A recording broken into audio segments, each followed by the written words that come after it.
Do you think this woman is dancing? Actually, she is stealing money from the bank. Stacks of banknotes are thrown into the trash can behind her, but the security guard in the monitoring room doesn't notice anything unusual. Then, a partner pretends to be a cleaner and takes out the garbage bag and puts it in the car. After work, 3 women go to the restroom. They hide the stolen money in their clothes. Then they calmly go through the security check. Just like that, they successfully take the money home. It turns out that the place where they work is the Federal Reserve Bank. Tens of millions of old banknotes are destroyed here every day. Mary, the cleaner, was stunned on her first day at work. Tons of banknotes in the workshop are being thrown into the shredder bit by bit. Mary's husband's company has just gone bankrupt and owes a huge debt. She had no choice but to go out and work. How great it would be if she could take out some money before it was shredded. But the security system here is very tight. From sorting to transportation and then to shredding. There are cameras monitoring every link and every corner in real time. And everyone has a fixed range of activities. Even going to the restroom requires registration. At first, Mary had given up the idea of stealing money, but by chance, God gave her an opportunity. One day when Mary was shopping,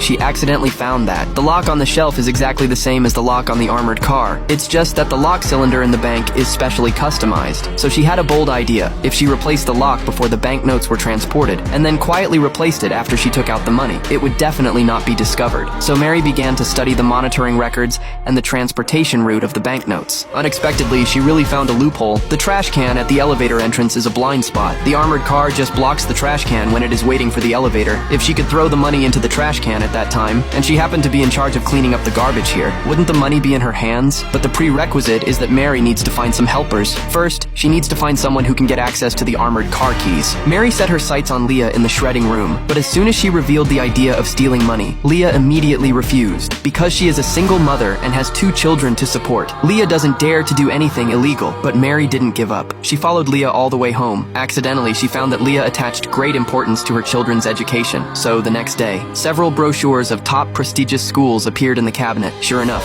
Leah was tempted after seeing them and immediately decided to join. Then they still need someone in charge of transporting the banknotes. In this way, they can throw the money into the trash can at the elevator entrance. So they chose Amy, the rock girl. After hearing their plan, Amy agreed without thinking. The 3 of them hit it off and started the operation the next day. Mary hid the lock she bought from the supermarket in her belt and successfully passed the security check. Then, while cleaning, she secretly replaced the lock of the armored car and told Amy the number of the armored car. When Amy was waiting for the elevator, her upper body seemed to be dancing, while her hands were working to unlock the lock below. She threw the banknotes into the trash can and then locked it, all in one smooth motion. Later, Mary came and collected the garbage bag, and Leah had already obtained the bank's lock in the restroom. She successfully replaced the lock while the banknotes were being shredded. The whole theft process went extremely smoothly. However, just as they were transporting the banknotes out of the bank, an accident occurred. Mrs. Cardigan!